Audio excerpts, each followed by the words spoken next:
स्वमुखे आपण सांगेतो श्री विष्णू. श्री गीता नावाचा प्रश्न भगवान परमात्मा स्वतःच्या मुखाने अर्जुनाला सांगतात. या स्वयं पद्मनाभस्य मुख पद्मात विनिसृता. या स्वयं पद्मनाभस्य पद्मनाभ असणाऱ्या कमल जन्मा असणाऱ्या कमलनाभ असणाऱ्या भगवान परमात्म्याच्या मुख कमलातून जी स्वतः बाहेर पडलेली आहे. मुख पद्मात विनिसृता.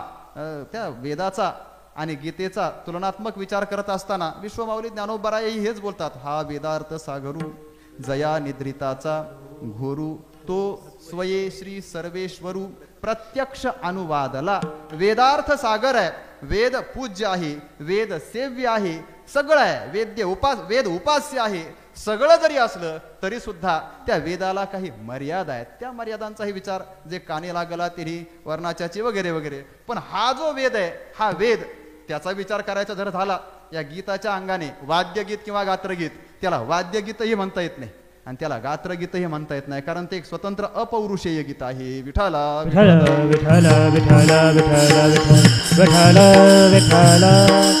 पण तरी सुद्धा काही चिंतन करणाऱ्यांनी असं म्हटलं की याला गात्रगीत म्हणता येईल का? कारण जयाच्या निश्वासी निश्वास अर्थात उच्छ्वास हा गात्रातून प्रगट होतो ना म्हणून त्याला गात्रगीत म्हणायला हरकत नाही असाही एक स्वतंत्र विचार आहे. सांगण्याचं तात्पर्य हे भगवान परमात्म्याच्या ज्या घोरण्यातून जया निद्रिताचा घोरू त्या भगवान परमात्म्याच्या निद्रित अवस्थेतील अर्थात झोपलेल्या सुषुप्त अवस्थेतील घोरण्यामधून जो वेद प्रगट झाला तो परमात्मा साक्षात स्वतःच्या मुखाने ही जी श्रीमद भगवद्गीता आहे ही अर्जुनाला जागेपणी सांगतोय. आणि म्हणून वेदापेक्षाही गीता श्रेष्ठ का आहे? सर्व शास्त्रमयी गीता, सर्व वेदांची राज्ञी, सर्व शास्त्रांची अगदी हृदयस्थान असणारी अशी जी गीता आहे या गीतेला एवढा महिमा का आहे? कारण तो निद्रिताचा गुरु आहे आणि हे प्रत्यक्ष जागेपणातलं भगवान परमात्म्याचं अनुवादन आहे अर्थात प्रगट करणं आहे बोलणं आहे म्हणून याला विशेषत्व आहे. विठाला विठाला विठाला विठाला विठाला विठाला. बरं ही गीता जी श्रीमद भगवद्गीता आता गीता नाव आलं का अनेक प्रकारच्या गीता आपल्या डोळ्यासमोर येतात. अनेक गीता आहेत म्हणजेच अगदी त्या रामायणामध्ये रामप्रभूंनी लक्ष्मणाला सांगितलेली रामगीता, वशिष्ठ मुनींनी सांगितलेली वशिष्ठ गीता तिचाही विचार आहे. जनक राजाला अष्टावक्रांनी सांगितलेली अष्टावक्र गीता, अनेक प्रकारच्या गीतांचा विचार आहे. पण तरी सुद्धा गीता हे नाव समोर आलं का बाकीची कोणतीही गीता आठवत नाही. मग गीता हे नाव आलं का तिथं अर्जुनाला भगवान श्रीकृष्ण परमात्म्याने सांगितलेली गीताच डोळ्यासमोर उभं राहते. गुरुवर्यांच्या मुखातून ऐकलं काय कधी कधी कधी कधी सामान्य नाम हे सुद्धा आपल्या समोर विशेष नाम होऊन प्रगट होतं. विठाला विठाला विठाला विठाला विठाला विठाला विठाला. गीता हे एक सामान्य नाम आहे. गीता म्हणजेच रामगीता ही गीताच आहे, वशिष्ठ गीता ही गीताच आहे, अष्टावक्र गीता ही गीताच आहे आणि ही जी भगवान परमात्म्याने अर्जुनाला सांगितलेली गीता ही सुद्धा गीताच आहे. सामान्य नाम आहे. पण सामान्य नाम जरी असलं तर ज्यावेळेस आपण प्रामुख्याने गीता हा शब्द उच्चारतो त्यावेळेस आपल्या डोळ्यासमोर कोणती उभी राहते? श्रीमद भगवद्गीता. म्हणून नाम जरी सामान्य असलं तर ते आपल्या समोर विशेष रूपाने विशेष नाम म्हणून प्रगट होतं. अगदी विशेष नाम कधी सामान्य होतं, सामान्य नाम कधी विशेष होतं याचा एक स्वतंत्र विचार आहे. चला तर भगवान परमात्म्याने स्वतः जी अर्जुनाला सांगितलेली आहे भगवान परमात्म्याच्या मुखातून जी प्रसृत पावलेली आहे अशी ही श्रीमद भगवद्गीता अर्जुनालाच सांगितली. या ग्रंथाचा महिमा असा आहे. हा ग्रंथ विशेष आहे. ग्रंथाचा विशेष सांगायचा असेल तर त्याच्या मागे 3 हेतू पाहिले जातात. ग्रंथाचा विषय किती महत्वाचा आहे म्हणून त्याला महिमा आहे.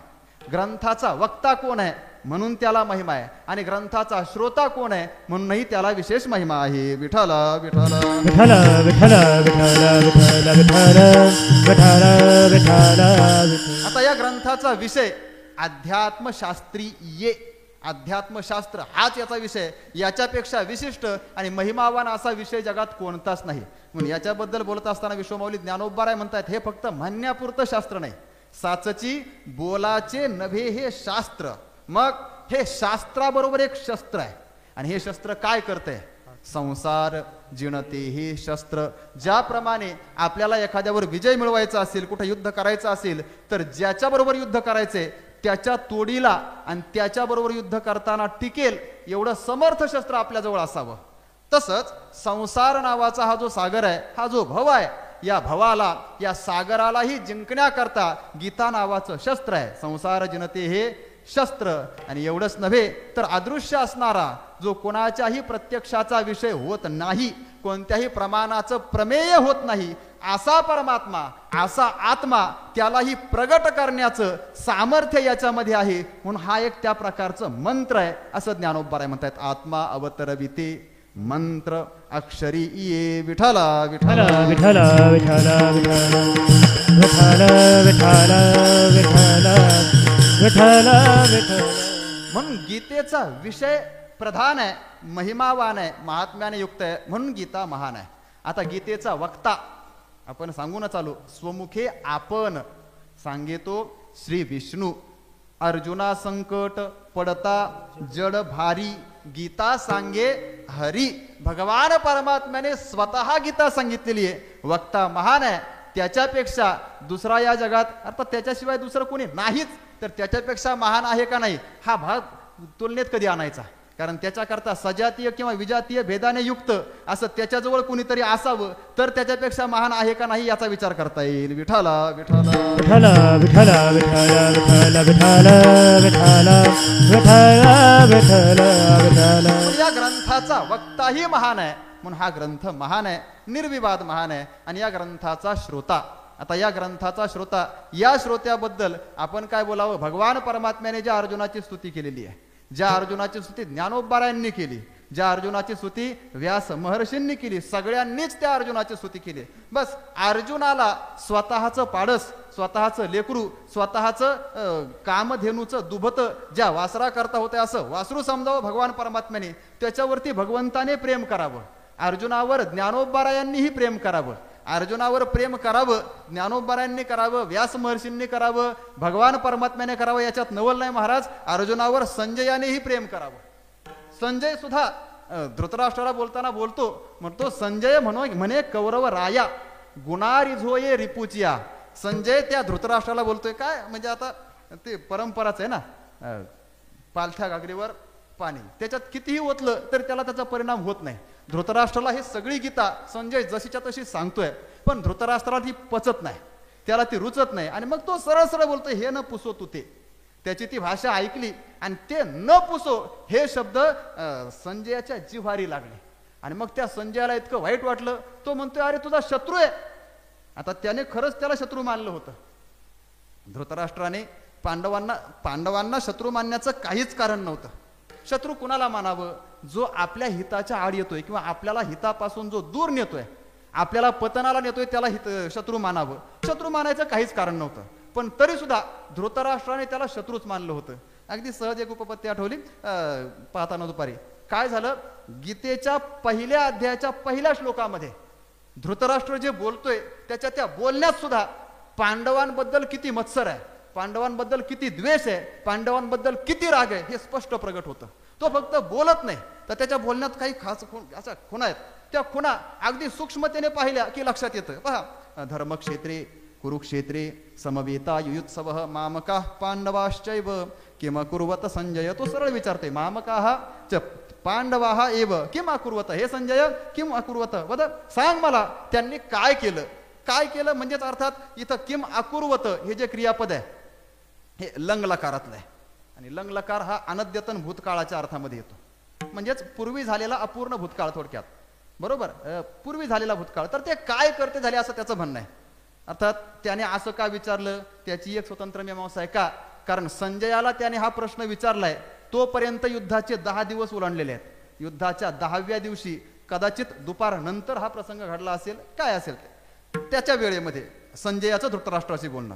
युद्धाच्या पहिल्या दिवशी भगवान श्रीकृष्ण परमात्म्याने अर्जुनाला गीता सांगितली, पण असं ऐकलंय गुरुवर यांच्या मुखातून का धृतराष्ट्र संजयाला ही सगळी अधिकार प्राप्त झाला होता, त्याला ती योग्यता मिळाली होती, त्याला दिव्य दृष्टी प्राप्त झाली होती, पण धृतराष्ट्र काही ऐकण्याच्या मानसिकतेत नव्हता. त्याला असं वाटत होतं की आपल्याच पुत्रांचा विजय होईल. त्याने अगोदर संजयाला सांगितलंय होतं जा आणि विजय कोणाचा होईल ते मला सांगायला ये. काय सांगितलं होतं, विजय कोणाचा होईल ते मला सांगायला ये, म्हणजेच युद्ध संपल्यावरच मला सांगायला, हे त्याचा म्हणण्याचा हेतू होता. त्याच्यामुळे संजय गेला आणि संजयही त्या भीतीने 10 दिवस आलाच नाही. त्याची काही अनेक कारणं सांगितलं. त्यापैकी धृतराष्ट्राचं हे बोलणं हेही एक कारण, आणि संजय युद्ध पाहण्यामध्ये इतका रंगून गेला की आपण धृतराष्ट्राला पाहण्यासाठी हे सगळं पाहून सांगण्यासाठी आलोय हेच तो विसरून गेला, हेही एक कारण. मग तो संजय 10व्या दिवशी ज्यावेळेस युद्धामध्ये भीष्माचार्य शरपंजरावर पडले, अर्थात भीष्माचार्य पडले, सेनापती असणारे भीष्माचार्य पडले. ते पडल्यानंतर मग हा खडबडून जागा झाला. म्हटलं आता तरी सांगायला पाहिजे का, त्याच्या अपेक्षा वेगळ्या आहेत. ज्याला सांगण्याकरता मी इथं आलोय त्या धृतराष्ट्राच्या अपेक्षा आहेत, माझी मुलं जिंकतील, कौरव सैन्य जिंकेल, पण त्याच्या अपेक्षेच्या विरुद्ध इथं घडताना दिसतंय. म्हणून त्याला जाग केलं पाहिजे, आता तरी त्याला जाग यावी आणि त्याने आता तरी म्हणावं युद्ध थांबवा, आपल्या मुलांना आज्ञा करावी, या हेतूने तो सांगण्याकरता आला. आणि त्याने पहिल्यांदा सांगितलं, महाराज भीष्माचार्य पडले. भीष्माचार्य पडले, त्याच्यानंतर त्याने भरपूर शोक केला. आणि तो शोक केल्यानंतर मग तो विचारतोय, संजया भीष्माचार्य पडले म्हणजेच 10 दिवस युद्ध झालेत आणि 10व्या दिवशी पडलेत, मला सांग आता काय सांग, ज्या दिवशी ते युद्ध करता गेले त्या दिवसापासून तर आजपर्यंत जे युद्ध घडलं ना ते कसं घडलं सांग. किम अकुर्वत, गेल्यानंतर त्यांनी काय करायला सुरुवात केली, ते काय करते झाले सांग. मला सांगायचं हे किम अकुर्वत भूतकाळातलं आहे. आणि मग काय करते झाले हे विचारत असताना तिथं सुद्धा अकुर्वत या क्रियापदाच्या रूपामध्ये डुकरोई करणे हा धातू आहे सरळ सरळ.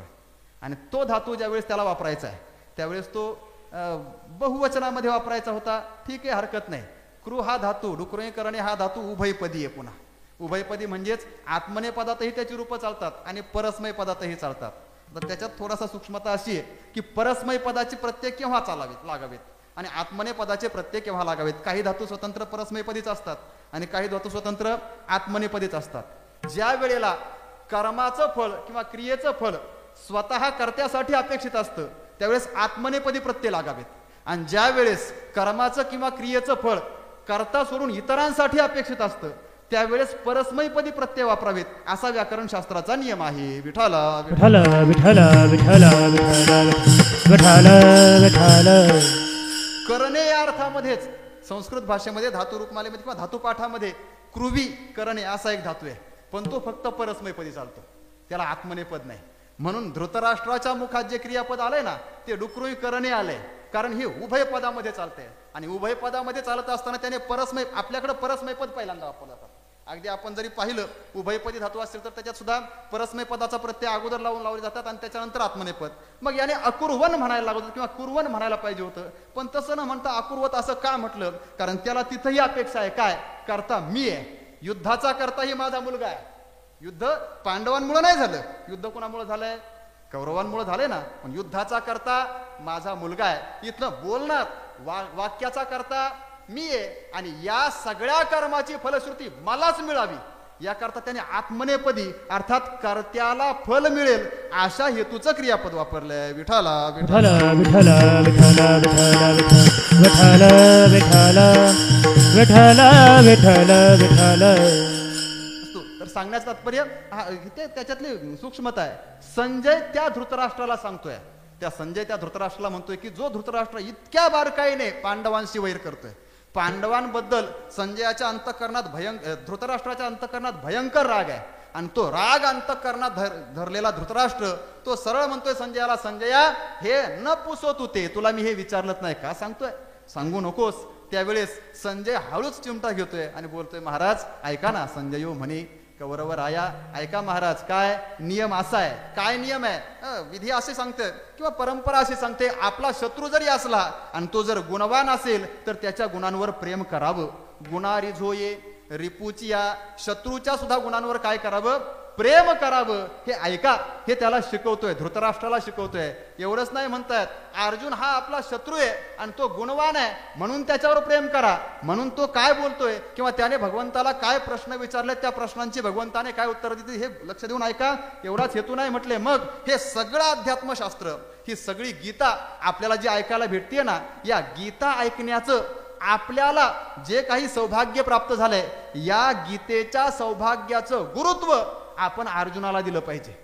कारण हा गुरुही इथं अमुचिया सुखाचा, की गीता श्रवण सुखाचं जे काही देणं आपल्याला प्राप्त झालंय हे फक्त आणि फक्त अर्जुनामुळे प्राप्त झालंय. आणि म्हणून धृतराष्ट्रालाही उलट फिरून अर्जुनाचा गौरव करण्याचे सामर्थ्य किंवा अर्जुनाबद्दल प्रेमाने एवढे मोठे उद्गार करण्याचं धैर्य संजय स्वीकारतोय का? कारण संजयालाही अर्जुनच आवडतोय. विठाला विठाला विठाला विठाला विठाला विठाला विठाला. तो अर्जुन संजयाला आवडतोय, तो संजयाला आवडतोय, ज्ञानोबारायांनाही आवडतोय. सुमनु आणि शुद्ध मती अनिंदकू अनन्य गती तया प्रती गौप्यही सुखेच आवडीजे.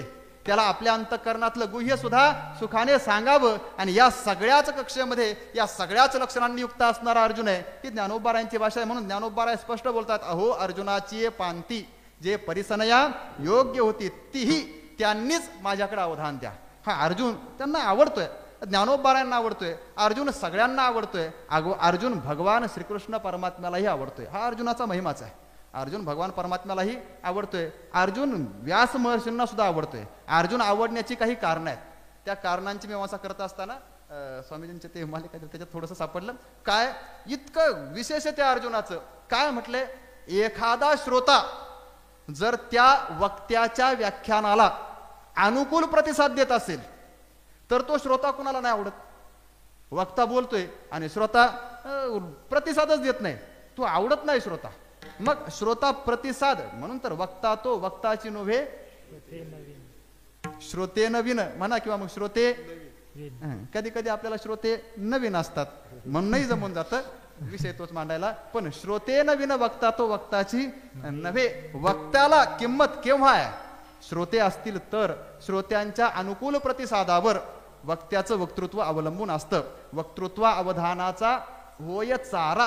अवधान श्रोत्यांचं अवधान म्हणून तर ज्ञानोबाराय वेळोवेळी श्रोत्यांना जागा करतायत. तरी अवधान एकले दिजे, कारण श्रोत्याचं अवधान हे वक्त्याच्या वक्तृत्वाचा खरा खुराक आहे. विठाला विठाला विठाला विठाला विठाला विठाला विठाला विठाला विठाला विठाला विठाला. वक्त्याच्या वक्तृत्वाला प्रतिसाद मिळत असेल, कोणत्याही कृतीला प्रतिसाद मिळत असेल तर त्याच्यामुळं कृती करणारा कार्य करणारा प्रसन्न होतो, त्याला आनंद वाटतो. अर्जुनाबद्दल प्रसन्न व्हावं असाच अर्जुन आहे. त्याच्या ठिकाणी प्रत्येक वेळेस प्रत्येक गोष्टीचा परिणाम अनुकूल पाहायला मिळतोय. अगदी एक उदाहरण पहा. काय, त्या महाभारतामध्येच दोन रथ प्रामुख्याने पाहायला मिळतात सुरुवातीलाच. एक दुर्योधनाचा रथ आहे आणि एक अर्जुनाचा रथ आहे. दुर्योधन आपला रथ घेऊन आचार्यांच्या समोर येतोय आणि अर्जुनाचाही रथ भगवान परमात्मा आचार्यांच्या भीष्म द्रोण प्रमुखतः सर्वेशांच महिक्षिताम तिथं आणलेला आहे. दुर्योधनही आचार्यांशी बोलतोय आणि अर्जुन सुद्धा आचार्यांच्या संबंधानेच बोलतोय. अर्थात याच्यामध्ये विचार करत असताना वर्णन असं आहे, अर्जुनालाही गीतेचा विचार करत असताना भगवान परमात्म्याने 11व्या अध्यायामध्ये विश्वरूप दाखवलं. आणि याच्या अगोदर म्हणजेच युद्ध सुरू होण्याच्या अगोदर दुर्योधनालाही एकदा विश्वरूपाचं दर्शन झालंय. केव्हा, ज्या वेळेला युद्ध प्रारंभ व्हायचा, युद्ध ठरायचंय त्याच्या अगोदर, युद्ध निश्चित होण्याच्या अगोदर शिष्टाई करता म्हणून पांडवांकडून भगवान श्रीकृष्ण परमात्मा गेले होते. भयंकर प्रसंग झाला. त्या प्रसंगामध्ये भगवान श्रीकृष्ण परमात्म्याने अगदी 5 गावं मागितली आणि दुर्योधनाने सांगितलं, सूची अग्रम नैव दास्यामी विना युद्धेन केशव. हे केशव, सूची अग्रम नैव दास्यामी, सुईच्या अग्रावर बसेल एवढी माती, एवढी जमीन सुद्धा देणार नाही. 5 गावं कुठून घेऊन बसलात? हे दुर्योधनाचं बोलणं भगवान परमात्म्याला पटलं नाही. भगवान परमात्म्याने धृतराष्ट्राला बोलायला सुरुवात केली. म्हटले, राजा पहा, तुझा मुलगा इतका उद्धटवाने वागतोय, तुझा मुलगा अन्याय करतोय आणि तिने जगतोय आणि तू हे सगळं खाली मानेने पाहतोय, बरोबर नाही. त्याला बांधून टाक, त्याला कारागृहामध्ये टाक. अशी भगवंताची भाषा ऐकली. दुर्योधन रागावला आणि रागाच्या भरांमध्ये दुर्योधनानेच आपल्या सैनिकाला आज्ञा केली. म्हटले, जा आणि या गवळ्याला बांधून टाका. श्रीकृष्ण परमात्म्याला बांधण्याची आज्ञा केली. भगवान परमात्म्यालाही राग आला आणि मग भगवान परमात्म्याने फक्त अगदी थोडीशी झलक म्हणून दुर्योधनाला विश्वरूप दाखवलं. बस, तो प्रसंग संपला. मला हे सांगायचे, तिथं दुर्योधनालाही विश्वरूप पाहायला मिळालं, भगवान परमात्म्याचं ते रूप पाहायला मिळालं. आणि इथं 11व्या अध्यायामध्ये अर्जुनालाही ते रूप पाहायला मिळालं, वादच नाही. पण दुर्योधनावर त्याचा परिणाम झालाच नाही. दुर्योधनाला तेव्हाच कळायला पाहिजे होतं, याने जर मनात आणलं तर हा काहीही करू शकतो. आपण जरी ठरवलं युद्ध करायचं तर युद्धात सुद्धा हा आपल्याला मारणार, याचे जे प्रिय भक्त आहेत, याचे सखे आहेत, याला आवडणारे पांडव आहेत, त्यांनाच हा जिंकवणार हे दुर्योधनाला कळायला पाहिजे होतं. पण तरी सुद्धा त्याच्यावर परिणाम नाही झाला. त्याच्यावर परिणाम नाही झाला, तो सुधारला नाही यात नवल नाही, त्याचा अहंकार सुद्धा कमी नाही झाला. अगोदर ज्या अहंकारात होता तोच अहंकार युद्धभूमीवर आल्यावर सुद्धा त्याच्या ठिकाणी आहे. युद्धभूमीवर आल्यावर सुद्धा त्याच्या ठिकाणी तो अहंकार आहेच. म्हणून तो आल्यानंतर आज्ञा करतोय कुणाला? आचार्यांना. आचार्यांना काय करतोय? आज्ञा करतोय. पश्येताम पांडुपुत्राणाम आचार्य महतीम चमुम आचार्य येताम महतीम चमुम पांडुपुत्राणाम पश्य. पांडुपुत्रांचं हे महान असं सैन्य पहा कसं आहे. तव शिष्येनं, तुमच्या शिष्याने, द्रुपदपुत्रेनं कसं त्यानं रचलेलं हे सगळं पहा असं म्हणतायत. अर्थात हे म्हणत असताना दुर्योधन जे क्रियापद वापरतोय ना ते आज्ञार्थातलं आहे. आज्ञार्थातलं क्रियापद पश्य. आज्ञा देणारा एखाद्या कोणाला तरी छोट्या माणसाला आज्ञा देतो आणि मग त्यावेळेस ती आज्ञा द्यावी, हा आज्ञार्थामध्येच बोलतोय. आणि आज्ञार्थामध्ये बोलत असताना याला विश्वरूपाचं दर्शन झालंय अगोदर. याला तेव्हा कळायला पाहिजे आज्ञा देण्याचा माझे अधिकार नाहीये. आता मी आज्ञा देऊ नये, उलट मी आज्ञा स्वीकारावी, मोठ्यांची आज्ञा स्वीकारावी. भगवंताला विचारावं, देवा तू सांग मी काय करू, पण तरी सुद्धा तो आज्ञा देतोय. हा परिणाम दुर्योधनाच्या ठिकाणी आहे. आणि अर्जुनाकडे पहा, अर्जुनही अगोदर आज्ञा देतोय. सेनयोरुभयोर मध्ये रथम स्थापय. स्थापय ही आज्ञार्थच आहे. स्थापन कर. भगवान श्रीकृष्ण परमात्म्याला अर्जुनाने आज्ञा दिली. पुढे गीता झाली. गीतेच्या 11व्या अध्यायामध्ये अर्जुनाला भगवंताने आपलं यथार्थ स्वरूप विश्वरूप दाखवलं आणि त्या दर्शनाचा परिणाम म्हणून 18व्या अध्यायामध्ये ज्यावेळेस भगवंताने अर्जुनाला विचारला, अर्जुना कुठं नेऊ म्हणतो सांग बरं, काय करू तू सांग. अर्जुन म्हणतोय, देवा आता काय करू हे मी नाही सांगत, माझा तो सगळा मोह गेलाय, आता मी तुला विचारतोय. नष्टो मोह स्मृतिर्लब्धा त्वत्प्रसादान मयाच्युत स्थितोस्मी गत संदेह मम संदेह गत. माझ्या ठिकाणी स्थित असणारा संदेह गेलाय. मग आता मी सांगतो आणि मग तू कर असं नाही. मग आता अहम करिष्ये आणि मी माझं नाही करणार, मग तव वचनम करिष्ये. विठाला विठाला विठाला विठाला विठाला विठाला विठाला विठाला. असा अर्जुन आहे. महाराज अर्जुनाला काय ते आपल्याकडे म्हणतात ना, त म्हणता कुठं तपेला म्हणतात, कुठं ताक म्हणतात. आपण तप म्हणू, हरकत नाही काय. हा, पण ते त म्हणता का काय जे ते वक्त्याचा हेतू आहे ते त्या अर्जुनाला कळतंय. आणि म्हणून असा अगदी चाणाक्ष श्रोता अर्जुन आहे.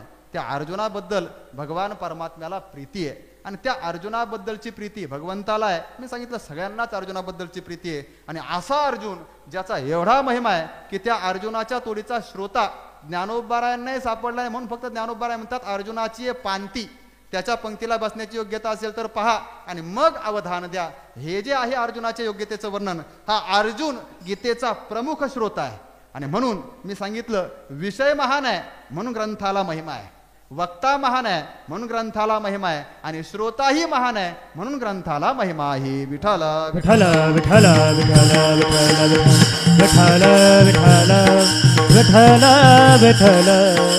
आता ग्रंथाला महिमा आहे यात नवल नाही. या ग्रंथाच्या नावालाही महिमा आहे. किती महिमा आहे? नाथ महाराज अभंगाच्या पहिल्या चरणामध्ये गीता गीता गीता वाचे देव नाती.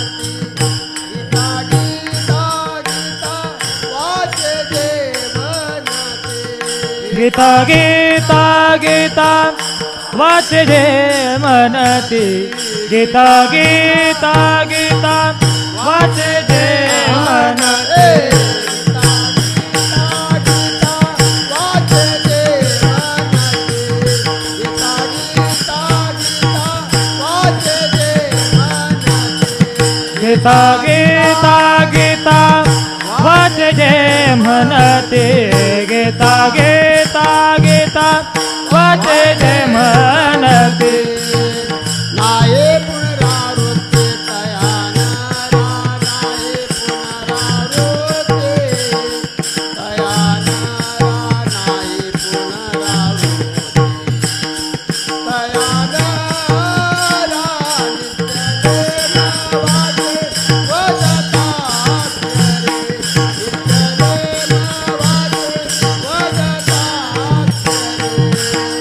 नाये पुनरावृत्ती तयानारा. नाये पुनरावृत्ती तयानारा. नाये तया नारा अक्षरे नित्यनेम वाचे वदताक्षरे गीता गीता गीता वाचे जे म्हणती नाही पुनरावृत्ती तया नरा. या गीतेचा हा महिमा आहे. काय महिमा आहे की गीता गीता गीता असं वाचेने जरी म्हटलं तरी असं म्हणणाराला पुनरावृत्ती नाही नाम पुनर्जन्म न विद्यते. विठाला विठाला विठ्ठल विठ्ठल विठ्ठल विठ्ठल विठ्ठल विठ्ठल विठ्ठल विठ्ठल विठ्ठल विठ्ठल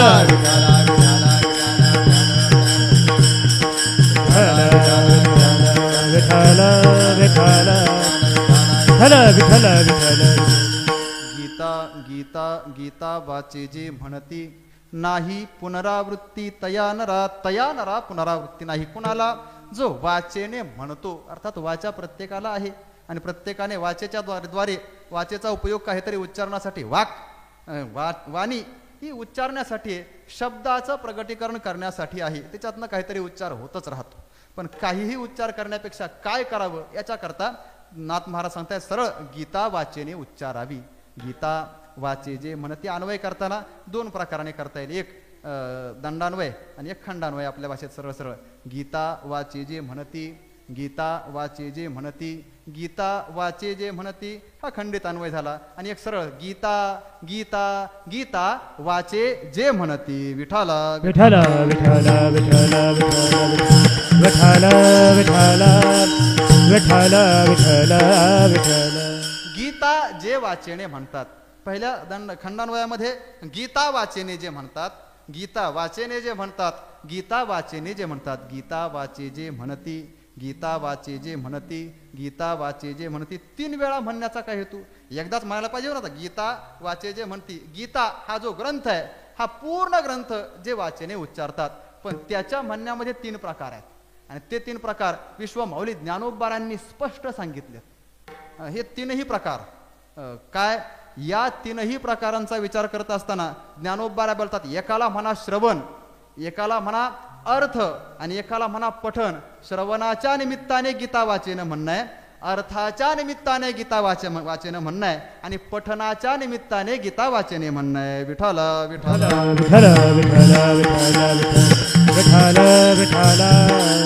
आता ज्ञानोबारांनी हा विचार विस्ताराने केलाय. समर्थाची पंक्ती भोजने तळिल्या वरिल्या एकची पक्वाने. पहिल्यांदा काय व्हायचं ज्यावेळेस सुरुवातीला असं वाटायचं तळिल्या वरिल्या. तळिल्या म्हणजेच तळलेल्या असं वाटायचं. पण नंतर कळालं काय तळिल्या म्हणजेच तसं नाही. मग तळिल्या म्हणजेच अन्नपूर्णामधल्या आणि वरिल्या म्हणजेच आपण जिथं पंक्ती बसवतो ना तिथल्या. विठ्ठल विठ्ठल विठ्ठल विठ्ठल. तळातले असो किंवा वरचे असो सगळ्यांना एकची पक्वाने, सगळ्यांना एकची पक्वाने. त्याप्रमाणे तेवी श्रवणे अर्थे पठने मोक्षुची लाभे. बस मोक्षाशिवाय दुसरं फळच नाही. कशाला? गीतेचं श्रवण करणाराला, गीतेचा अर्थ का पाहणाराला आणि गीतेचं पठण करणाराला. विठ्ठल विठ्ठल विठ्ठल विठ्ठल विठ्ठल विठ्ठल विठ्ठल विठ्ठल विठ्ठल. कोणी म्हणलं असेल कदाचित महाराज मोक्षुची लाभे असं म्हणण्यापेक्षा मोक्षु लाभे असं म्हणा, मोक्षाबरोबर दुसरंही काही मिळेल. ज्ञानोबा म्हणतात नाही, मोक्षाशिवाय दुसरं काहीच नाही. श्रवणे पठने अर्थे गीता नेदी मोक्षा आरवते. श्रवण करा, अर्थ पहा किंवा पठन करा, पण गीता मोक्षाशिवाय दुसरं काहीच देत नाही. फक्त आणि फक्त मोक्ष हेच गीतेच्या उपासनेचं फळ आहे. विठ्ठला विठ्ठला विठ्ठल विठ्ठल विठ्ठल विठ्ठल विठ्ठल विठ्ठल विठ्ठल. कारण गीता समर्थ आहे. कारण गीता कशी आहे? समर्थ आहे. आणि समर्थाचं वर्णनच आहे ना. समर्थाची पंक्ती भोजने. समर्थाचे घरी सकळ संपदा नाही तुटी कदा कासयाची नाही तुटी कदा. समर्थाचे घरी संपदा नाही नाही तुटे कदा कासयाचे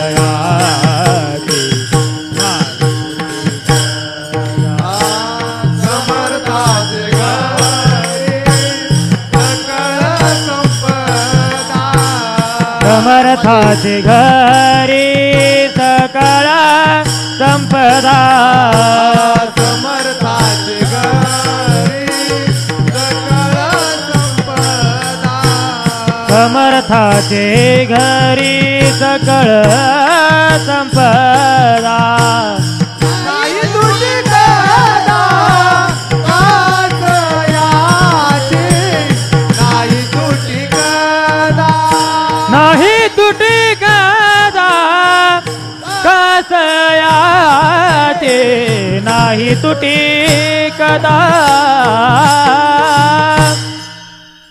समर्थाचे घरी समर्थ त्याला म्हणतात ज्याचे घरी सकळ संपदा वसे कशाची तुटी कासया कशाचीच तुटी नाही कधीच नाही नाही तुटी कदा कासयाची कधीच काही कमी नाही आणि कोणत्याच विषयातलं कमी नाही त्याला म्हणायचं समर्थ म्हणून एक लक्षात ठेवलं पाहिजे. तसं जर आपण सगळे दुर्बळच आहे आपण सगळे दुर्बळच आहे का ज्या अर्थी आपलं कोणी ऐकत नाही त्या अर्थी आपण दुर्बळच. नियम आहे ना दुर्बळाचे कोण ऐके घालून या मन आपलं आपलं मन सुद्धा ऐकत नाही इतके आपण दुर्बळ आहेत. विठाला विठाला विठ्ठल विठ्ठल विठ्ठल विठ्ठल विठ्ठल म्हणून तर देवाला प्रार्थना करावी लागते. तू का म्हणे तू राख मनेरी आमचं मन सुद्धा आमचं ऐकत नाही इतके आम्ही दुर्बळ आहे. मग दुर्बळाने काय करावं दुर्बळाने काय करावं नाथ महाराज बोलतायत दुर्बळाच्या कन्येने समर्थ आपला स्वीकार करेल असं पाहावं. दुर्बळाची कांता समर्थाने कन्या अवदसानी मारी दरिद्रा अवदसानी मारी दरिद्रा दुर्बळाची कन्या समर्थाने गेले अवघाने दारिद्र्याचे अवदशाने माली दारिद्र्याचे दुर्बळाची कन्या समर्थाने केली त्याची अवदसा संपली त्या कन्येची अवदसा संपते म्हणून दुर्बळाने प्रयत्नपूर्वक समर्थ आपला अंगीकार करीन असं करावं. कारण त्याने जर अंगीकार केला तर त्याच्या अंगीकारामध्ये आपली निंद्यता संपते उलट वंद्यता प्राप्त होते. निंद्यते ही ते वंद्य केले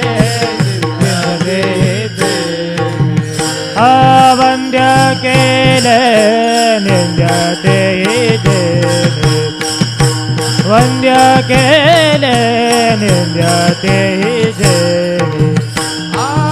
अंगीकार ज्याचा केला नारायण निंद्यते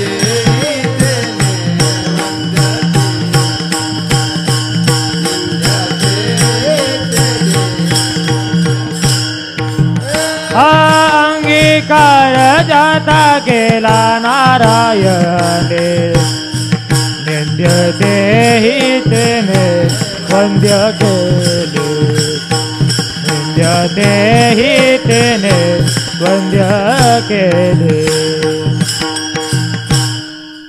म्हणून समर्थाने आपला स्वीकार करावा याच्याकरता प्रयत्न करावा. का कारण गीता ही समर्थ आहे आणि समर्थाच्या घरी कशाचीच तुटी नसते. मला वाटतं ज्ञानोबा राय असंच बोलतायत समर्थ दाता तो जो सगळ्या संपत्तीने युक्त आहे पण युक्त आहे तोच समर्थ नाही. मग जैसा समर्थ दाता कोणा ते नास्ती न म्हणे तो खरा समर्थ आहे. विठाला विठ्ठल विठ्ठल विठ्ठल विठ्ठल विठ्ठल गीतेचं सामर्थ्य हे आहे. वेद कदाचित स्त्री शूद्राधिकांना नास्ती म्हणेल नाही असती नाही आमच्याकडे तुमच्यासाठी उद्धाराचं साधन असं म्हणेल किंवा त्यांना तुम्ही आमचे अधिकार नाही असं म्हणेल.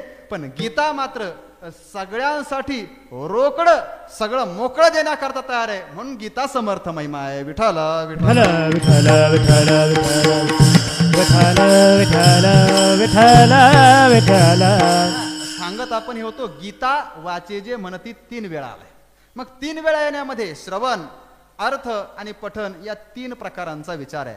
3 वेळा गीता वाचे जे म्हणती पठन रूपाने गीता वाचे जे म्हणती अर्थरूपाने, गीता वाचे जे म्हणती श्रवण रूपाने. याचा विचार ज्ञानोबारायांनी केला. एक बाहेरी प्रदक्षिणा जपाची एक रती या बरोबर आहे. एक प्रदक्षिणा रूपाने फक्त शब्द पाठ करून त्याचं पठण करतात, शब्दांचं पठण करतात. एक प्रकार आहे पठणाचा प्रकार. दुसरे अर्थाला आलिंगन देतात, म्हणजेच तो दुसरा अर्थ नावाचा प्रकार आहे. जे गीतेची वचनं पाठ करतात त्यांचं अर्थाध्ययन करतात, अगदी शास्त्रांच्या अंगाने, व्याकरणाच्या अंगाने, सर्व अंगाने त्याचं फक्त अध्ययन करतात, त्याचा विचार करतात. मग ते स्वतःला अगदी रंजन म्हणून करतात किंवा मग इतरांना सांगण्याकरता म्हणून करतात, पण हे अर्थाच्या कक्षेमध्ये आहे. आणि तिसरा प्रकार आहे जो श्रवणाच्या कक्षेमध्ये गेला. श्रवण त्याला म्हणतात की जे श्रवण आपल्या उद्धाराचं साधन होतं. म्हणून मोक्षाच्या साधनाचा विचार करत असताना वेदांत शास्त्राने पहिलं साधन सांगितले श्रवण, मग मनन, मग निधिध्यासन, मग तत्वम पदार्थ शोधन. या साधनांचा विचार करत असताना तिथलं जे श्रवण आहे त्या श्रवण रूपाने अनुभव म्हणून, अनुभवासाठी, स्वात्मोद्धारासाठी म्हणून जे गीतेचा विचार करतात, गीता स्वीकारतात, त्यांना म्हणावं श्रवण रूपाने गीतेचं पठण करणं. विठ्ठल विठ्ठल विठ्ठल विठ्ठल विठ्ठल विठ्ठल विठ्ठल. मंदिरात जात असताना 3 प्रकाराने देवतेच्या दर्शनाचा विचार सांगितला. 3 प्रकाराने म्हणजेच कोणी अगदी वारीचा काळ आहे, आता गर्दी फार आहे, मंदिराकडे जाताच येत नाही, म्हणून मग गावात नगर प्रदक्षिणा करा. नगर प्रदक्षिणा केली आणि मग आपल्याकडे प्रसिद्ध आहे नगर प्रदक्षिणा करावी. जिथं जिथं कळस दिसतो तिथं त्याला परिक्रमा करून त्याला दर्शन करावं. कारण तुका म्हणे मोक्ष देखील कळस. नगर प्रदक्षिणा करणं मोक्षाचं फळ देतं. बरोबर आहे. त्याच्यानंतर म्हटले नाही आता गर्दी थोडीशी कमी झाली का, समाधी सोहळा संपलाय आणि आपण काल्यापर्यंत थांबलोय, मग आज गर्दी कमी आहे, मग आपण संध्याकाळी निदान मंदिरात जाऊन येऊ शकतो. मग मंदिरात गेला, पण एवढी गर्दी आतमध्ये होती की दर्शन बारीला लागण्याचं धाडच नाही झालं. मग तो फक्त म्हटला काय पालखीचं दर्शन करू, मंदिराला परिक्रमा करू आणि दुरून ज्ञानोबारायांना फक्त आपलं नेत्र कटाक्षाने निहाळून जाऊ. हेही दर्शनच आहे, हेही दर्शन मोक्षच देत आहे. आणि याच्यानंतर तिसरं म्हणजे साक्षात गाभाऱ्यामध्ये प्रवेश करावा आणि ज्ञानोबारायांच्या समाधीवर मस्तक ठेवावं, तिला आलिंगन द्यावं. हेही प्रत्यक्ष मोक्षाला कारण असणारं दर्शनच आहे. विठ्ठल विठ्ठल विठ्ठल विठ्ठल विठ्ठल विठ्ठल. या तिन्ही दर्शनांचा परिणाम ज्ञानोबाराय सांगतायत मोक्षच आहे. गीतेला बाहेरून पठन रूपाची परिक्रमा करा, मोक्षच आहे. गीतेचा अर्थ म्हणून मंदिराला परिक्रमा करा, मोक्षच आहे. आणि गीतेच्या गाभाऱ्यामध्ये प्रवेश करून आत्मा परमात्मा नावाच्या देवतेचं दर्शन घ्या, त्याला आलिंगन द्या, मोक्षच आहे. तिन्ही साधनेंचा गीता वाचे जे म्हणती पठन रूपाने, गीता वाचे जे म्हणती अर्थरूपाने आणि गीता वाचे जे म्हणती श्रवण रूपाने फळक तिघांना फल म्हणून, परिणाम म्हणून तिघांनाही एकच आहे. काय? नाही पुनरावृत्ती तया नरा, त्याला पुनरावृत्ती नाही, अर्थात पुनर्जन्म न विद्यते. विठ्ठल विठ्ठल विठ्ठल विठ्ठल विठ्ठल विठ्ठल विठ्ठल विठ्ठल विठ्ठल विठ्ठल. आणि आपल्याला आपण सांगितलं संसार जिणण्याकरता हे शस्त्र आहे, संसारावर विजय मिळवण्याकरता हे साधन आहे. म्हणून गीतेचं आवर्तन केलं, गीतेचं पाठांतर केलं, गीतेच्या श्लोकांचं उच्चारण केलं की नाही पुनरावृत्ती तयानरा. गीता मंत्र आहे म्हणून त्यांचं उच्चारण केलं, ते मंत्र पुन्हा पुन्हा गायले, त्या मंत्राची पुन्हा पुन्हा आवर्तन केली की नाही पुनरावृत्ती तयानरा. गीतेच्या श्लोकाचा विचार, अगदी त्याच्या श्लोकाचा विचार करत असताना एका एका श्लोकाचं फळ सांगितलंय. एक एक श्लोक, एक एक अक्षर, श्लोक नाही, मग एक एक अक्षर कोटी अश्वमेध. आणि हे वर्णन असे नामदेवराय म्हणतात हे आम्ही नाही सांगत, फळ हे प्रसिद्ध पुराणोक्त. त्या पद्मपुराणामध्ये हे प्रसिद्ध असं फळ सांगितलंय. विठ्ठल विठ्ठल. पद्मपुराणामध्ये सगळ्या गीतेच्या पठणाचं तर फळ सांगितलं, पण प्रत्येक अध्यायाच्या पठणाचं स्वतंत्र फळ सांगितलंय. फक्त एका अध्यायाचं फळ पाहू आणि आपण पुढे जाऊयात. विठ्ठल विठ्ठल विठ्ठल विठ्ठल. काय झालं, भगवान शिवजी, भगवान शंकरजी आणि पार्वती माता एकांतामध्ये बसलेले आहेत कैलासामध्ये. आणि तिथं बसलेला असताना भगवती पार्वती मातेने, जगदंबेने भगवान शंकरांना प्रश्न केला, भगवान शंकरांना प्रश्न विचारला. आणि तो प्रश्न, त्या प्रश्नाच्या उत्तरादाखल भगवान शंकरांनी काही त्याला सांगितलं. तेथ हरू म्हणे देथ भवानी प्रश्न करी चमत्कारोने. आता ते पूर्वार्ध या गीतार्थाची थोरी स्वये शंभू विवरी जेथ भवानी प्रश्न करी चमत्कारुनी. गीतेचा महिमा भगवान शिवजी सांगतायत. केव्हा? ज्या वेळेला पार्वती माता प्रश्न विचारते, देवा तुम्ही हे सारखे गीता गीता गीता म्हणतात, काय गीतेचा महिमा आहे? हा गीतेचा महिमा काय हे सांगा असं म्हटल्यानंतर भगवान शिवजी पार्वती मातेला तो महिमा सांगतायत. आता तो महिमा सांगत असताना त्याची नित्य नूतनता सांगितली. देवी जैसे का स्वरूप तुझे तैसे नित्य नूतन देखी जे गीता तत्व आहे. म्हणून गीतेवरती अनेक टीका आहेत. त्याचं कारणच हे आहे, नित्य नूतनता आहे. आणि नित्य नूतनता टीकाकारांनी जोपर्यंत टीका केल्या तोपर्यंत येत असं नाही, सृष्टीच्या अंतापर्यंत ही गीता नित्य नूतनच आहे. कारण जेव्हा जेव्हा आपण गीतेकडे पाहू त्यावेळेस तिच्यामध्ये नित्य नूतन नवीन असं काहीतरी सापडतच राहतं. विठाला विठाला विठाला विठाला विठाला विठाला विठाला. हा महिमा सांगताना भगवान शिवजी बोलतायत पार्वती मातेला. ते म्हणतायत, पार्वती ऐक, काय असाच प्रश्न एकदा लक्ष्मी मातेने भगवान विष्णूला केला होता. हे कोण सांगताय? भगवान शिवजी पार्वती मातेला सांगतायत की असा जो तो प्रश्न विचारलाय ना, गीतेची थोरी काय, गीतेचा महिमा काय, गीतेचं महात्म्य काय, हा प्रश्न लक्ष्मी मातेने भगवान विष्णूंना केला, भगवान परमात्म्याला केला. आणि मग भगवान परमात्म्याने सांगितलं होतं, म्हटले देवी ऐक. भगवान विष्णू बोलतायत लक्ष्मीला आणि ते सांगतायत भगवान शिवजी पार्वती मातेला ऐक. काय ऐक? हे पहा, गीतेमध्ये इतका महिमा आहे, गीतेची इतकी थोरी आहे, यात नवल नाही पुनरावृत्ती तया नरा त्याला पुनर्जन्म न विद्यते. ह्याच्यात विशेष नाही म्हटले. मग गीतेच्या प्रत्येक अध्यायामध्ये काही विशेष महिमा आहे. काय महिमा आहे? त्यांनी पहिल्या अध्यायाचा महिमा सांगितला. म्हटले पहिल्या अध्यायाचा महिमा काय? जो कोणी नियमाने पहिल्या अध्यायाचं पठण करतो ना त्याला सुशर्म्यासारखी चांगली गती मिळते. हे भगवंताचं वाक्य आहे. विठाला विठाला विठाला विठाला विठाला विठाला. देवीने लगेच विचारलं, म्हटले सुशर्मा कोण, त्याची काय गती?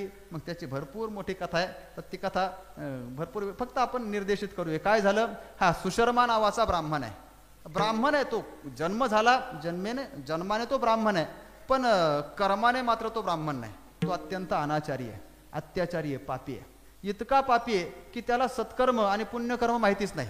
त्याच्या गाठीला कणभर सुद्धा पुण्य नव्हतं. असा हा सुशर्मा नावाचा ब्राह्मण. काय झालं? आता पापच केलं, त्याच्यामुळे त्याला नरकाला जावं लागलं. तो मेला, त्याला नरकाला जावं लागलं. नरकात अनेक कालपर्यंत शेकडो वर्ष नरकामध्ये राहिला. आणि मग त्याचा परिणाम, पाप संपलं नाही, ते पाप भोगण्याकरता त्याला एक बैलाचा जन्म मिळाला. त्या बैलाच्या जन्मामध्ये त्या सुशर्म्याने आता त्याला पुन्हा एका अपंग माणसाने घेतलं, त्याला कामाला जुंपलं. त्याच्यावरती आता बैल म्हणजे काय, भारवाही, त्याच्यावरती भार लादायचा आणि त्याला तो व्हायला लावायचा. एक 7-8-10 वर्ष त्याने त्या अपंग माणसाकडे काम केलं त्या बैलाने. आणि करत असताना त्या मालकाने एक दिवस या बैलावर, बैल म्हणजे सुशर्मा, याच्यावरती इतकं ओझं लादलं की ते ओझं घेऊन जात असताना रस्त्याने चालताना तो बैल पडला, चक्कर येऊन, भोळ येऊन. ते ओझं त्याला सहन नाही झालं.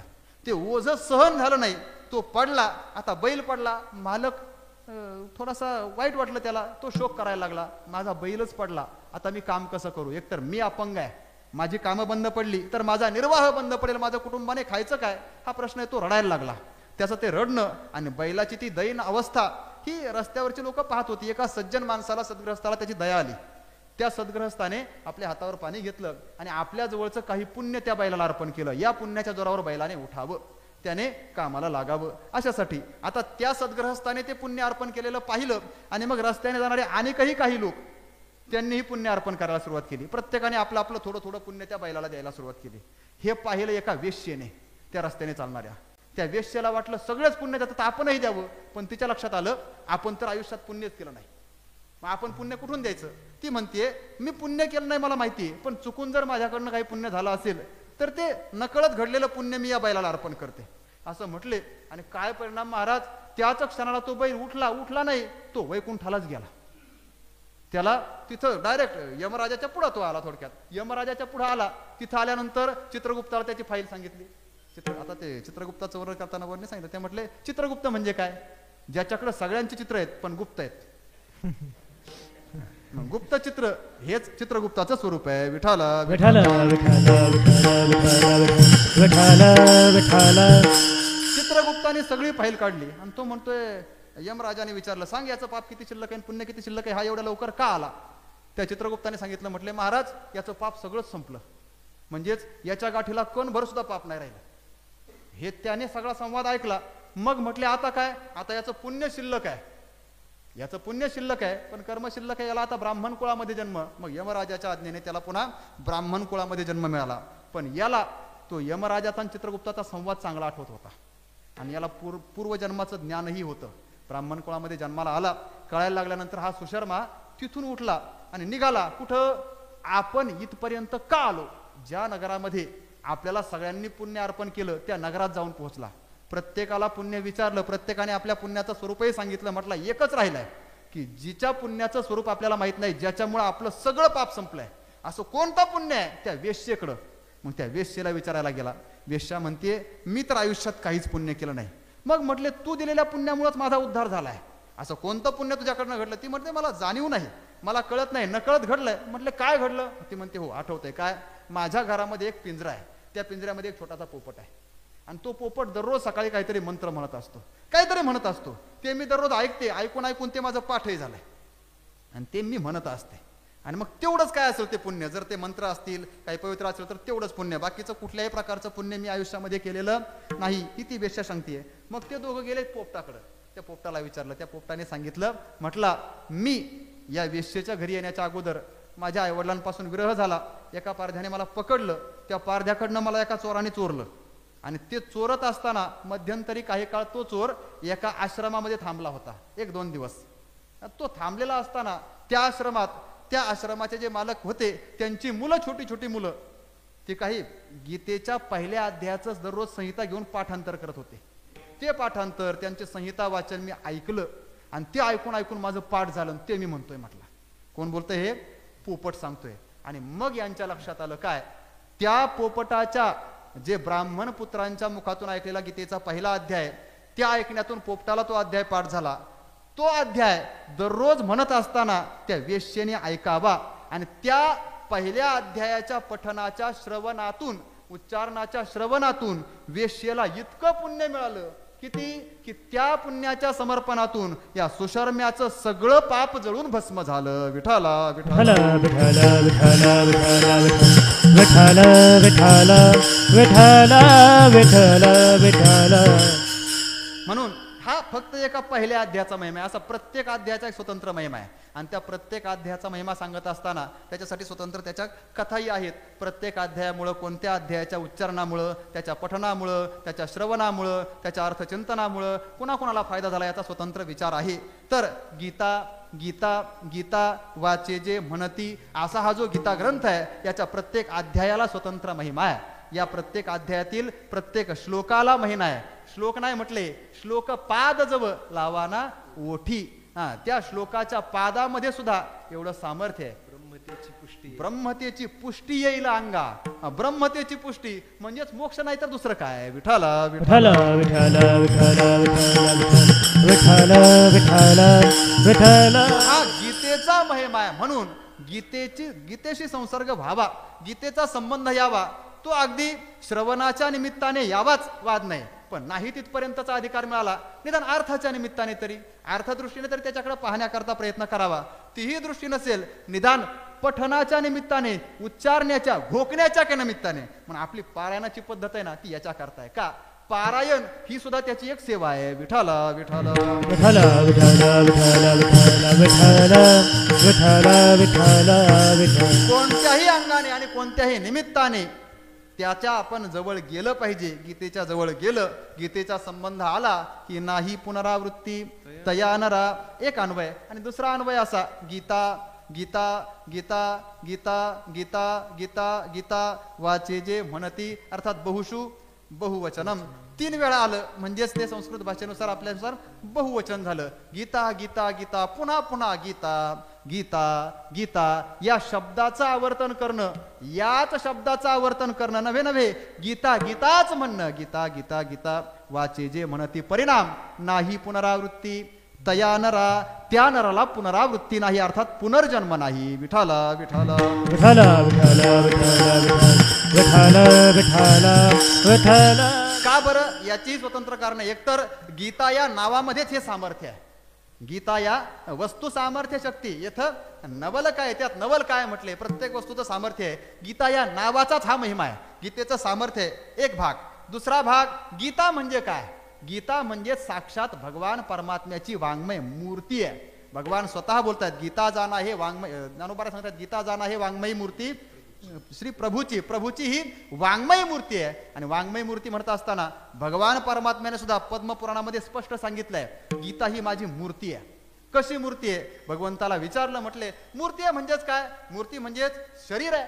शरीर आहे म्हणजेच माझे हातपाय अंग शरीर हे सगळंच गीता आहे. मग त्याच्याकरता त्यांनी स्पष्टपणे उल्लेख केलाय. काय?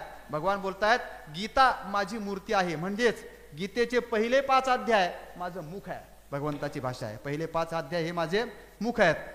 6व्या पासून तर 15व्या अध्यायापर्यंतचे 10 अध्याय आहेत ते माझे हात आहेत. भगवंताची भाषा आहे. पहिले 5 अध्याय मुख, तिथून पुढचे 10 अध्याय माझे हात आहेत. त्याच्यानंतर पुढचा 1 अध्याय म्हणजे 16वा अध्याय हे माझं उदर आहे. भगवंताची भाषा आहे. आणि 17 व 18 हे 2 अध्याय म्हणजेच माझे 2 चरण आहेत. विठ्ठल विठ्ठल विठ्ठल विठ्ठल विठ्ठल विठ्ठल विठ्ठल. गीता वाङ्मयी मूर्ती आहे हेही भगवंताचं बोलणं आहे. आणि भगवान परमात्मा असं म्हणतात गीता मे हृदयम पार्थ. गीतेबद्दल बोलत असताना भगवान परमात्मा म्हणतात गीता मे हृदयम, गीता ही माझी हृदय आहे. गीता मी सारमुत्तमम, गीता माझं सगळं सार आहे, सर्वस्व आहे, सगळ्यात उत्तम आहे. पण भगवान परमात्मा साक्षात भगवान परमात्माच गीता या रूपाने प्रत्यक्ष मूर्तिमंत आहे. आणि मग जसं भगवान परमात्मा म्हटला का त्याची सेवा करायची आहे. त्याची सेवा करायची म्हणजे काय करायचं? सेवा ते आवडी, उच्चारावे नाम. आणि तसंच गीता ही जर भगवान परमात्म्याचं रूप असेल, भगवान परमात्म्याची मूर्ती असेल तर तिचीही सेवा करायची म्हणजे काय करायचं? तिचं नाव मुखाने उच्चारायचं. म्हणजेच गीता गीता गीता वाचे जे म्हणती पुन्हा पुन्हा गीता या नावाचा उच्चार करावा. विठ्ठल विठ्ठल विठ्ठल विठ्ठल विठ्ठल विठ्ठल विठ्ठल विठ्ठल विठ्ठल विठ्ठल विठ्ठल विठ्ठल. आणि त्रिवार बोलता जाय तत्वता मोक्ष जोडे, पाप जाय तत्वता मोक्ष जोडे. ए गीता गीता गीता त्रिवार बोलता, पाप जाय तत्वता मोक्ष जोडे, पाप जाय तत्वता मोक्ष जोडे. गीता गीता गीता त्रिवार बोलता. निदान सगळा अभंगना एक चरण तरी आलं. त्रिवार बोलता पाप जाय तत्वता मोक्ष जोडे, मोक्षाची प्राप्ती आहे, मोक्षुची लाभे, मोक्षा परवते नेदी. गीतेचा परिणाम, गीतेच्या उच्चारणाचं फळ, गीतेच्या श्लोकांच्या अध्यायांच्या उच्चारणाचं फळ नाही, गीता या नामाच्या उच्चारणाचं फळ आहे. गीता गीता गीता वाचे जे म्हणती या वचनाला, गीता या वचनाला पुन्हा पुन्हा उच्चारलं तर नाही पुनरावृत्ती. तयानरा भीष्म पर्वामध्ये जिथं गीता प्रारंभ होतो, अर्थात भीष्म पर्वामध्ये त्याच्यातही उपपर्व आहेत आणि त्यातलं 3रं पर्व आहे श्रीमद भगवत गीता पर्व. तिथं सुरुवात होते. तिथं सुरुवात होत असताना मला वाटते 25व्या श्लोकापासून किंवा 23व्या श्लोकापासून गीतेच्या अध्यायाला सुरुवात होते. आणि मग ती सुरुवात होत असताना गीतेचे हे सगळे 18 अध्याय संपले. आणि याच्यानंतरचा पुढचा जो अध्याय भीष्म पर्वातलाच, त्या अध्यायाच्या सुरुवातीचे 5 श्लोक ते काही ग्रंथकारांनी स्वीकारलेत, काहींनी ते स्वीकारलेले नाहीत. पण ते 5 श्लोक अगदी प्रत्यक्ष गीतेचं महात्म्य म्हणून प्रसिद्ध आहेत. आपण जे दररोज म्हणतो गीता सुगीता कर्तव्य, गीता सुगीता कर्तव्या किमन्यैष शास्त्र विस्तरैहि या स्वयं पद्मनाभस्य मुखपद्मात् विनिसृता. विठ्ठल विठ्ठल विठ्ठल विठ्ठल विठ्ठल विठ्ठल. तिथं थोडासा वेगळा पाठ आहे. गीता सुगीता कर्तव्या किमन्यै शास्त्र संग्रहैहि असा पाठ श्रीमद महाभारतामध्ये आलेला आहे. चला, संग्रह घ्या किंवा विस्तारही घ्या, हरकत नाही. संग्रह म्हणून स्वीकारा किंवा विस्तार म्हणून स्वीकारा, फक्त गीता स्वीकारा हे सांगण्याचं तात्पर्य आहे. हा जो महिमा आहे तो तिथं आलेला आहे त्या अध्यायामध्ये. आणि मग या महिम्याचं वर्णन करत असताना, हा सगळा महिमा सांगत असताना तिथं असं एक वर्णन, एक श्लोक आहे स्वतंत्र. त्या श्लोकामध्ये 4 गकार आदी शब्द सांगितलेत. ज्या शब्दांच्या अगोदर गकार आहे असे 4 शब्द आहेत. गीता गंगा च गायत्री गोविंदेति हृदय स्थिते. गीता गंगा, गायत्री आणि गोविंद हे 4 शब्द आहेत. चारींच्याही आद्य वर्ण गकार आहे म्हणून यांना गकार म्हटलंय. चतुर गकार संबद्धे किंवा चतुर गकार ज्यांनी संयुक्त केलेले आहेत त्यांच्याबद्दल तिथं प्रत्यक्ष वर्णन आहे. चतुर गकार संयुक्ते पुनर्जन्म न विद्यते नाही पुनरावृत्ती तया नरा. नाही पुनरावृत्ती तया नरा. नाही पुनरावृत्ती तया नरा. तया नरा पुनर्जन्म न विद्यते. वास्तविक पाहिलं तर सगळ्याला पुनरावर्तीनता आहे. आ ब्रह्म भुवना लोका पुनरावर्तिनोर्जुन पण मामुपेत्य तू कौंतेय पुनर्जन्म न विद्यते. ब्रह्मदेवापर्यंत जरी सगळे झाले तर जिथपर्यंत जीवाची मर्यादा आहे तिथपर्यंत सगळ्यांनाच पुनरावर्तीनः सगळे पुनरावर्ती आहेत. पण माम उपेत्य तू कौंतेय हे कौंतेय जो मदगतीला प्राप्त होतो, जो मला प्रिय होतो, जो माझ्या स्वरूपापर्यंत येऊन पोहोचतो त्याला पुनर्जन्म न विद्यते. आणि हे प्रत्यक्ष फळ गीतेचं आहे. म्हणून गीता गीता गीता वाचे जे म्हणती गीतेचा उच्चार करावा. वाचेने गीतेचाच उच्चार करावा. अर्थात गीतेचं पठण करावं, गीतेचा अर्थ पाहावा, गीतेचं प्रत्यक्ष स्वरूपाने श्रवण करावं उद्धाराचं साधन म्हणून. यात नवल नाही. काहीच नाही जमलं तर निदान गीता गीता गीता एवढं तरी वाचेनं म्हणावं. बस हे जरी म्हटलं तरी फल तेच आहे. नाही पुनरावृत्ती तया नरा अर्थात असे जी भजन करणारा सेवा करणारा आहे त्याला पुनर्जन्म नाही, पुनरावृत्ती नाही. अर्थात तो जन्म मरणाच्या या संसारातून मुक्त होतो. आणि मग नाथ महाराज बोलतायत एवढा महिमा ज्या गीतेचा आहे त्या गीतेची अक्षरं आपण नित्य नियमाने वाचेमध्ये धरा. भवसागर काय आहे अभंगाचं 2रं चरण. नित्य नेम वाचे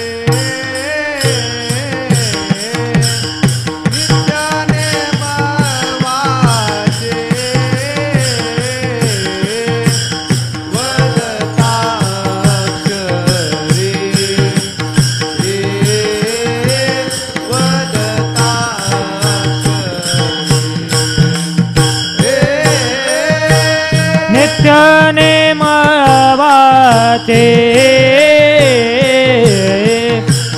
नित्य नेम वाचे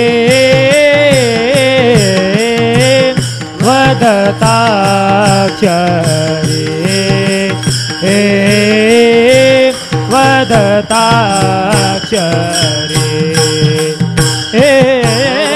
दुतरे अर्धक्षानी भव सिंधुतरे अर्धक्षानी भव सिंधुतरे अर्धक्षानी भव सिंधुतरे अर्धक्षानी नित्य नेम वाचे नित्य नेम वाचे वदताक्षरे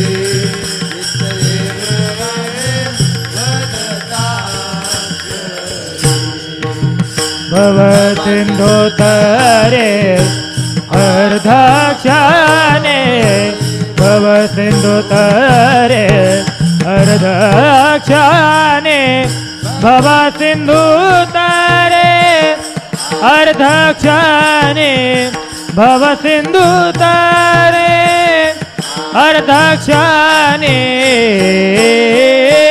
नित्य नेम वाचे नित्य नेम वाचे वदताक्षरे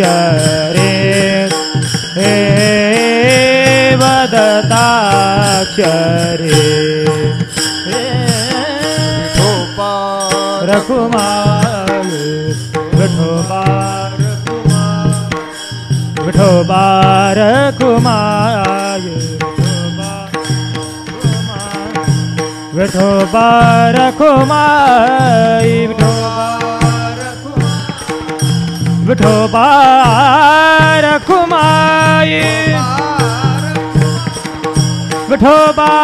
रघुमार विठोबा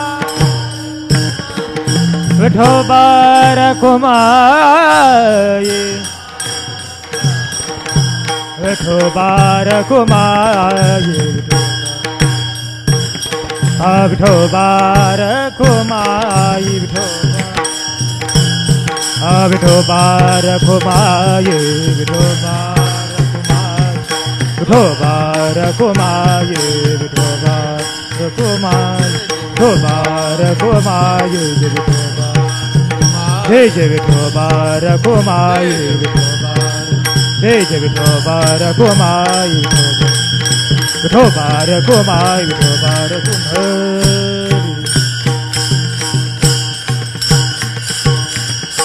गीता गीता गीता वाचेचे म्हणती नाही पुनरावृत्ती तया नरा नित्य नेम वाचे वदता अक्षरे भवसिंधू तरी अर्धक्षणी.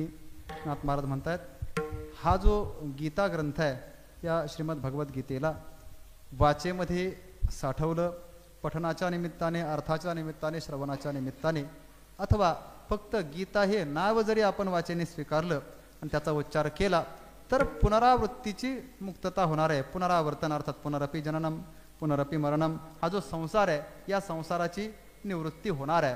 आणि म्हणून याकरता आपण एक केलं पाहिजे. काय करावं? हा गीता ग्रंथाचा नेम करावा. नेम करावा तो का म्हणे नेम प्राणासमसाठी. अगदी प्राणाच्याही पेक्षा तो नियम महत्त्वाचा आहे आणि तो नियम आपण करावा. कशाचा? या गीतेचा अर्थात गीतेच्या वाचनाचा, गीतेच्या पठनाचा नियम बनवावा. तिच्या उच्चारणांचा, तिच्या श्लोकाचा जमेल तेवढं त्याचं पारायण करत जावं, नियमाने पारायण करत जावं. नित्य नियम वाचे वदता अक्षरे. काय होईल? भवसिंधू तरे अर्धक्षणी. हा जर नियम लावला काय फल पटकन प्राप्त होतं. किती पटकन? अर्धक्षणात. त्याला वेळ नाही लागत. तात्काळ हा नाश, तात्काळ लगेच त्या फळासाठी. पण अगोदर साधना भरपूर आहे. माझ्या सत्यवादाचे तप, वाचा केले बहुत कल्प, हे साधना नित्यनेम भरपूर काळपर्यंत करायचा. त्याची परिपूर्णता झाली, फलपर्यवसायित्व, फलपरिपक्वता झालं का मग अर्धक्षणामध्ये भवसिंधू तरणार आहे, निर्विवाद आहे. नित्यनेम वाचे वदता अक्षरे भवसिंधू तरी अर्धक्षणी. एवढंच नव्हे तर नाथ महाराज बोलतायत हा जो गीता ग्रंथ आहे या गीता ग्रंथाचा, गीतेच्या पठनाचा, गीतेच्या वाचनाचा, गीतेच्या उच्चारणाचा, गीतेच्या श्लोकांचा नेम जो कोणी स्वीकारतो तो मोक्षाला प्राप्त होतो, भवसागरातून तरतो. यात नवल नाही. भगवान परमात्म्यालाही तो अत्यंत प्रिय होतो. अभंगाचं शेवटचं चरण. एका जनादनी जयाचा हा नेम, एका जनादनी जयाचा हा नेम, एका जनादनी जयाचा हा नेम, एका जनादनी जयाचा हा नेम. दया पुरुषोत्तम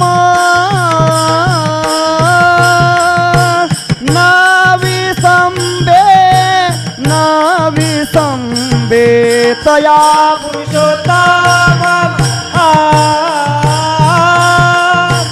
नावी संबे तया पुरुषोत्तम नावी संबे तया पुरुषोत्तम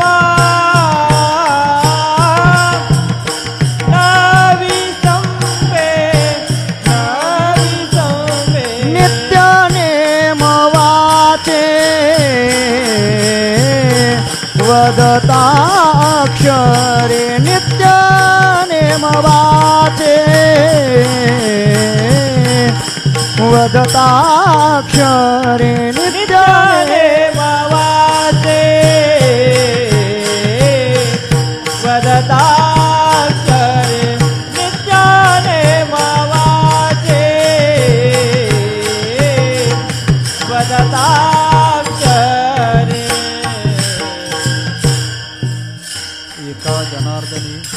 एका जनार्दनी जयाचा हा नियम, तया पुरुषोत्तम न विसंबे नित्यनेम वाचे वदता अक्षरे भवसिंधू तरे. अर्धक्षणीनाथ महाराज म्हणतायत ज्याने असा नियम लावलाय, कोणता? नित्य नियम वाचे वदता अक्षरे. नियमाने भगवान परमात्म्याच्या मुखातून बाहेर पडलेली ही वचन आहेत, अर्थात हे गीतामृत आहे, हे आपल्या वाचेने सेवन करण्याचा ज्याने नियम स्वीकारलाय. नियमाने एका जनार्दनी ऐसा ज्याचा नियम तो देवा परम. नियम भगवान परमात्म्याला आवडतात, अर्थात पारमार्थिक नियम असेल तर भगवंताला तो आवडतात. मग तो आवडे देवासी, तो एका प्रकारे सगळेच नियम. नामाचा उच्चार हे नियम आहे. तसेच गीता या नामाचा उच्चार किंवा गीता या गीतेतील श्लोकांचा, वचनांचा, अध्यायांचा उच्चार हा ज्याने नियम केलेला आहे तो नियम करणारा भगवंताला आवडतो. म्हणजेच तो भक्त म्हणूनही भगवान परमात्म्याच्या नित्य जवळ राहतो. भगवान परमात्म्याला त्याला कधीही दूर करत नाही. तया पुरुषोत्तम न विसंबे. काय पाठ विसंबे नसा आहे का? तया पुरुषोत्तम न विसंबे. भगवान परमात्मा त्याला विसंबत नाही, आपल्यापासून दूर करत नाही. हा या गीता ग्रंथाचा महिमा आहे. म्हणून एक लक्षात ठेवलं पाहिजे काय, की हा गीता ग्रंथ आपण तर धर्मग्रंथ म्हणून स्वीकारलेला आहेच, आपला तो प्राण आहे. पण भगवान परमात्म्याने ज्याला स्वतःचं हृदय म्हणावा तो आपल्यासाठी उपास्य आहे, तो आपल्यासाठी पूज्य आहे, तो आपल्यासाठी सेव्य आहे. व त्याची सेवा करत असताना पठणाच्या निमित्ताने अगदी गीता नामाच्या उच्चारणापासून त्याची सेवा सुरू करावी. हळूहळू त्याचं पठण करावं. पठण करता करता त्याच्या अर्थाच्या गाभाऱ्यामध्ये शिरावं आणि अर्थाच्या गाभाऱ्यामध्ये शिरून एक दिवस त्याच्या आतमध्ये असणारा परमात्मा नावाची जी देवता आहे त्या देवतेला आलिंगन देऊन तत्स्वरूप होण्याचा प्रयत्न करावा. अर्थात श्रवण रूपाने त्याच्याशी एकत्र होण्याचा प्रयत्न करावा. आणि याकरता एकच उपाय, एकच साधन आहे. गीता गीता गीता वाचे जे म्हणती नाही पुनरावृत्ती तया नरा. ज्ञानेश्वर माऊली ज्ञानराज माऊली तुकाराम. ज्ञानेश्वर माऊली ज्ञानराज माऊली ज्ञानेश्वर माऊली ज्ञानराज माऊली तुकाराम. ज्ञानेश्वर माऊली ज्ञानेश्वर माऊली ज्ञानराज माऊली तुकाराम. ज्ञानेश्वर माऊली ज्ञानराज माऊली तुकाराम.